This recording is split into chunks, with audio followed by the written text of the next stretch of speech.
Sir Fox Learning Channel. At kung bago ka sa channel na ito, huwag mong kalimutang mag-subscribe at i-hit ang notification bell all para updated ka sa mga susunod ko pong videos. Sa araw na ito, ang tatalakayin po natin ay yung documentary na ginawa ko po last time nung ako po ay nag-harvest ng talyan or taro sa aming gulayan ng paaralan. So tatalakayin po natin ano nga ba ang talyan at paano nga ba ito inihahanda at saan po natin ito madalas makikita. Tara, samahan niyo po ako.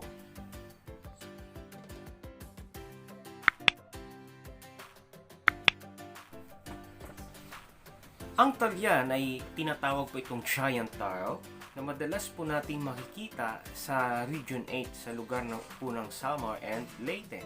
Isa po ito sa ginagawang delicacy ng tinatawag po nilang pinagol. Pero, paano nga ba ito nakarating dito sa Cavite? Actually, nakarating po ang talyan na to dito sa lugar po ng Cavite. Last time nung ako po ay nakapagbakasyon ng Samar at nagkaroon po kami ako nung pagkakataon na magdala po dito. At yung puno po nun ay itinanim ko po sa gulayan ng paaralan. At dahil medyo naging masukal ang paligid po ng ating paaralan dahil po sa pandemya, 5 months na wala pong tao ang school, ang ating mga CSU lang. Kaya ang aming focal person ay nag-decide na mag-conduct ng clean-up drive as part of Brigada Eskwela at tayo po ay nakiisa po doon. Ang ating General PTA ay nagkaroon po ng project for the last school year na magdagdag ng CCTV at sa kadahilanan na natatakpan ng talyan dahil lumalaki po ito yung isang area, kaya minabuti na po nating harvest yung talyan or taro. So sundan po natin ang video na to, paano nga ba namin ginawang halaya ang talyan. Tara, samahan niyo po ako.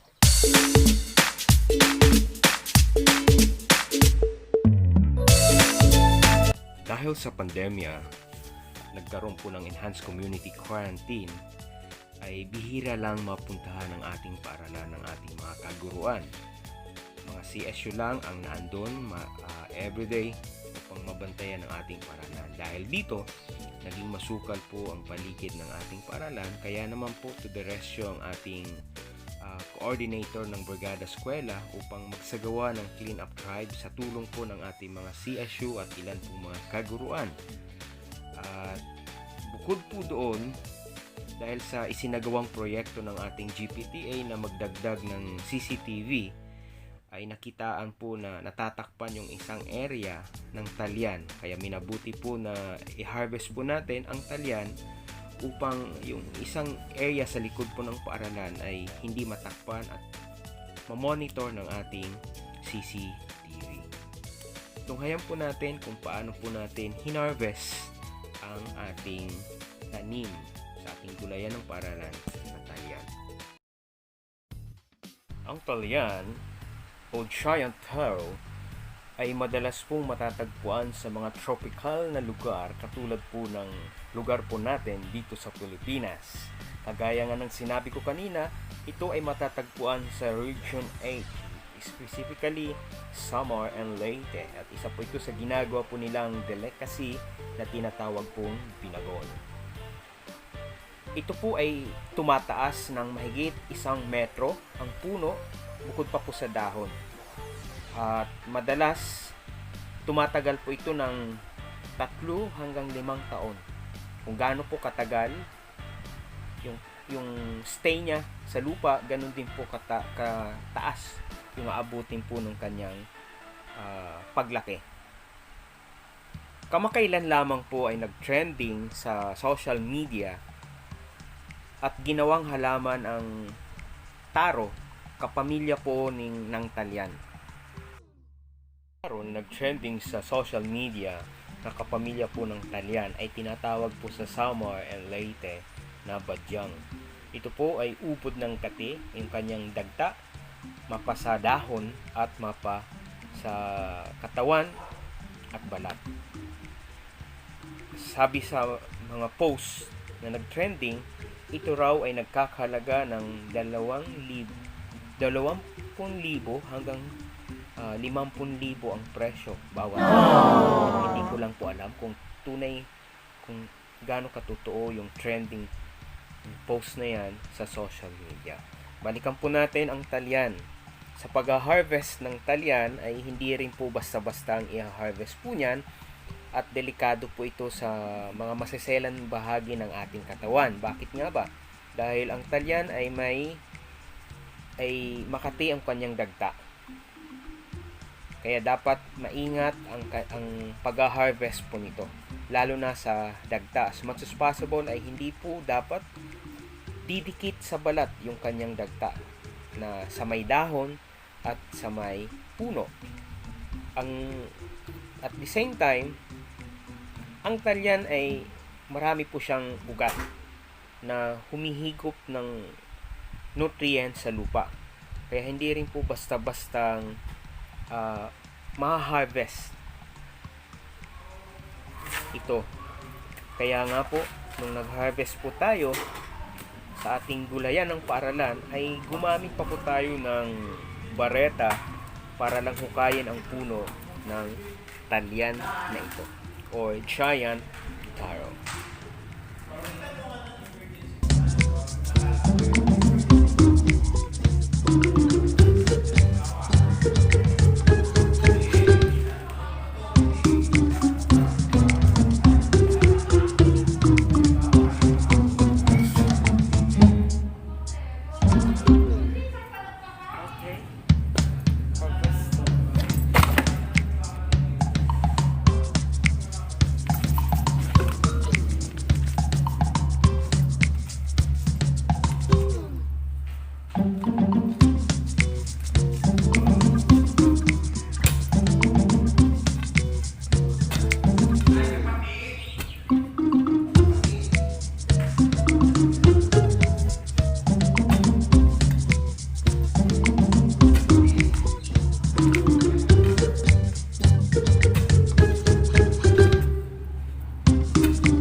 paghahanda ng talyan ay hindi lamang po ito basta-basta na inihahanda dahil maselan po ang talyan.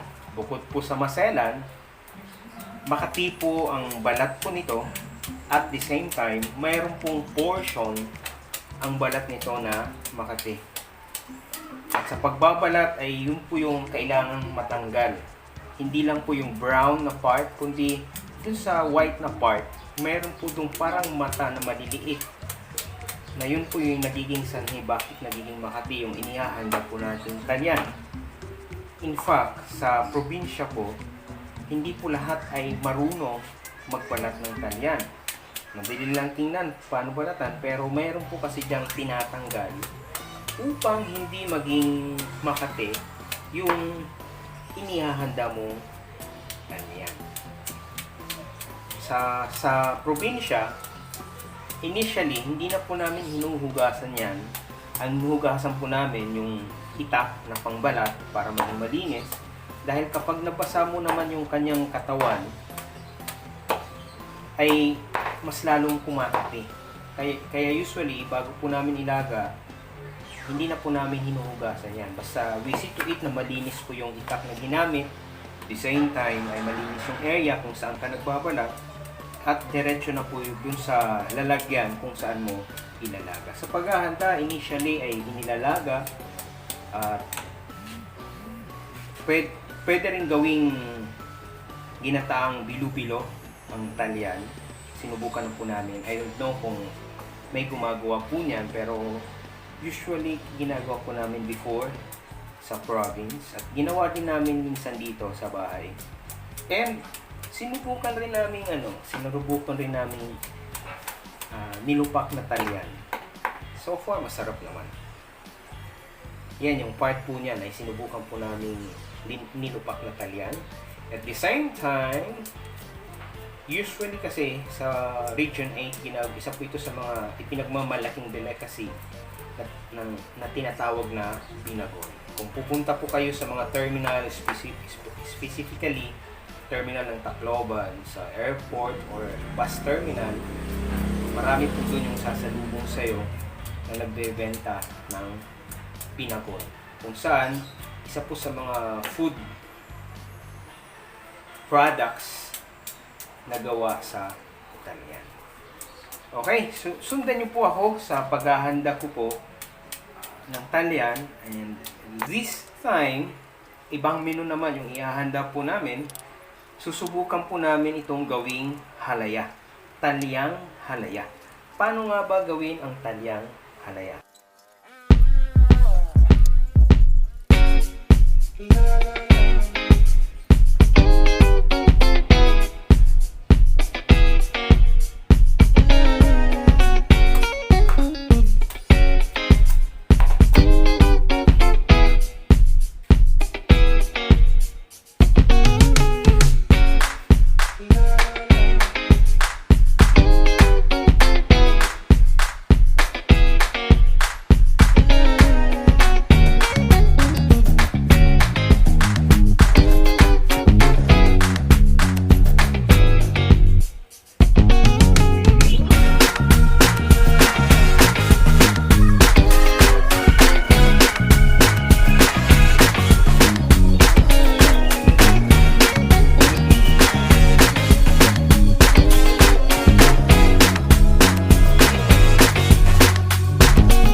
Samantala, sinubukan din po nating ilaga sa school ang isang puno ng talyan na na-harvest po natin upang matikman naman po ng ating mga kaguro ang talyan na itinanim po natin sa gulayan ng Paranan. For 2 years na nandyan po yan, amazed na amazed sila dahil sa matangkad, mataas, at malago yung dahon. Nice po nating mapatikman ito sa kanila. Inihanda po natin ito sa canteen, school canteen. Iluluto na po natin yung ating Simpleng ano lang naman, alaga. At the same time ay nilagyan po natin ng gata. Kung tawagin sa probinsya ay pinuyang talyan. Ayan. Samahan niyo po ako sa paghahanda po ng pinuyang talyan. Ginawa ko po ito sa aming paaralan. Nung nag-harvest po tayo ng talyan.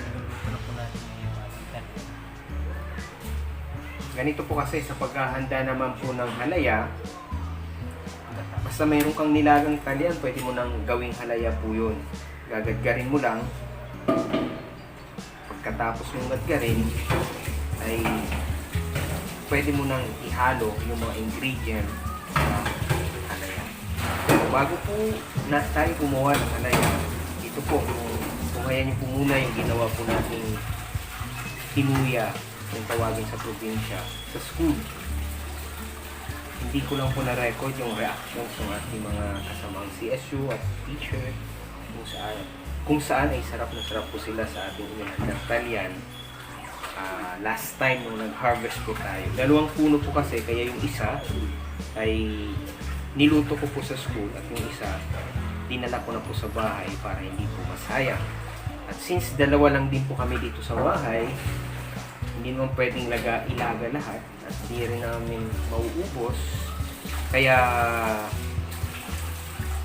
gagawin or ginawa po namin halaya yung sumobra po doon sa ginawa po namin nilupak na talyan. Okay? Sana mga ka-learners ay may natutunan po kayo sa pag-harvest at pag-prepare ng talyan. Dahil sa maselan niya ito, kagaya ng sinabi ko, hindi basta-basta inihahanda po ito. Ang technique, una, wag basahin yung kanyang katawan. Pangalawa, yung mga maliliit na parang mata po doon sa kanyang katawan ay as much as possible ay dapat pong matanggal po yan dahil yun po ay nagbibigay ng kati sa inihanda. Sayang naman po kung magiging makati ng inihanda po natin. Ayan. Okay. Sinachop na po natin yung talyan na ihanda po natin. Ilalaga lang po natin. Ang sabaw ay gata ng nyo. Ihalo sa sugar. Yun na, tinuya na.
nilagang gabi.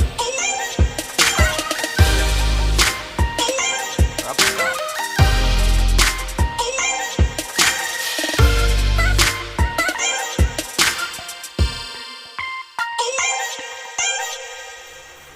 Dahil dalawa lang kami at para tumagal yung aming nilagang talyan, ginadgad po namin ito at gagawin po naming Halaya. talyan halaya. Sundan niyo po kami mamaya.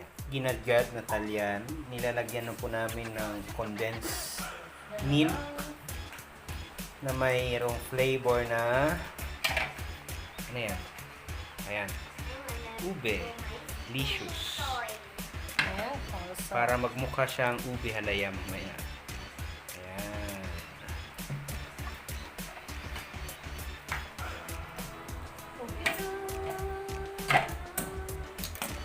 Lois, baka sumot. Ayan.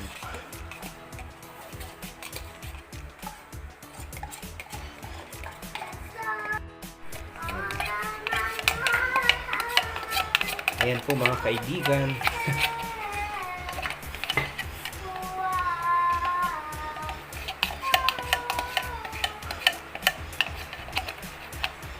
Nag-ilan sa video ikaw? Ano lang ikaw? Iniisip ko na anong ginagawa mo.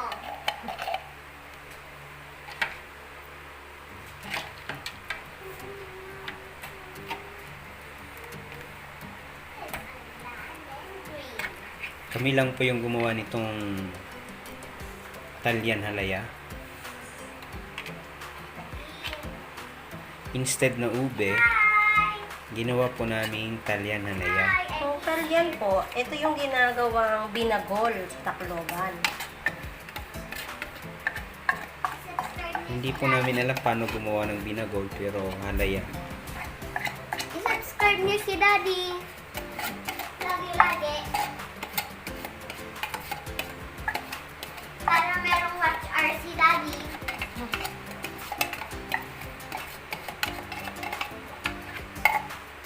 Yep. Kahit, kahit ayaw yun, kahit ayaw niyo lang yung vlog niya, subscribe pa din kayo.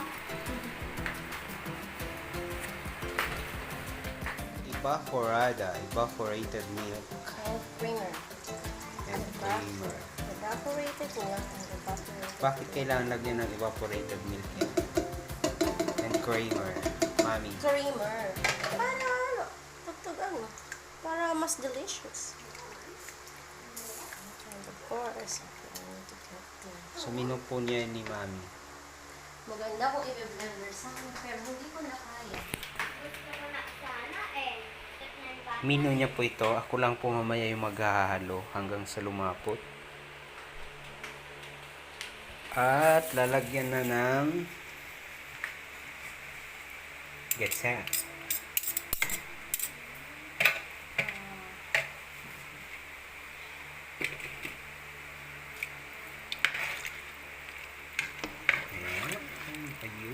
Ayun.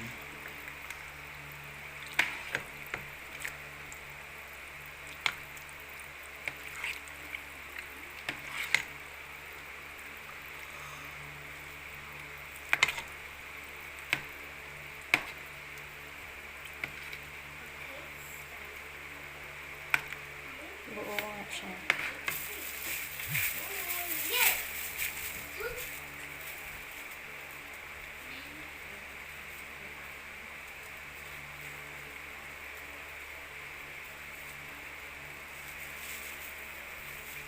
Butasin mo lang kaya. Yeah. This way. Yan yung kakang gata. Yan yung puro. Yes.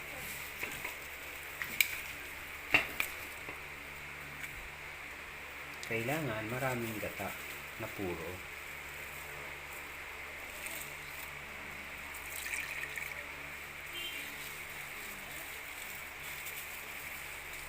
At kanina ay gumawa rin po kami ng nilupak na talyan. Am I going to put this? Yes.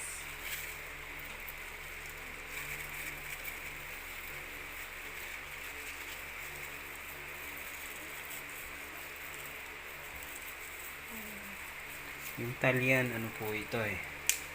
Isa po May sa feed from summer. ginagawang delicacies ng Region 8.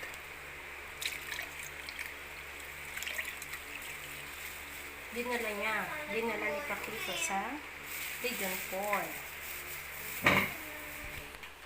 Siyempre naman, Gagawin na po natin. bibigyan kita. Pero alam mo kung ano pang gagawin ko? Bibigyan kita ng damit. Ubi halaya. Gamitin mo dito. At sisiguraduhin kong maganda ang magiging damit ko. Pangako, tara na. Thank you, Inosita. Hindi ko alam. Yung ginagawa nila si Beatrice, ngayon wala naman siya kahit anong gagawin dito. Ay, tama ka dyan. Ayun na, lumalakot na.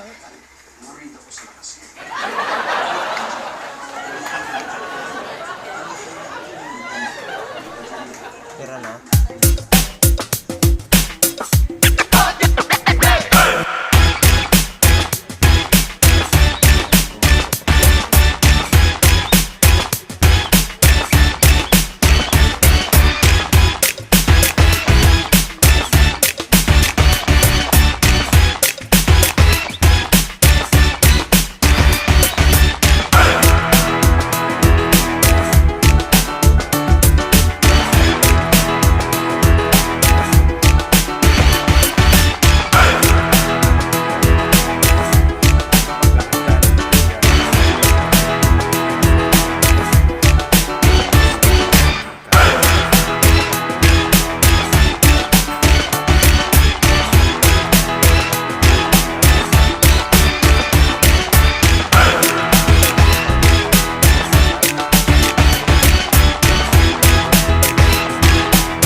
Para updated po kayo sa mga susunod ko videos.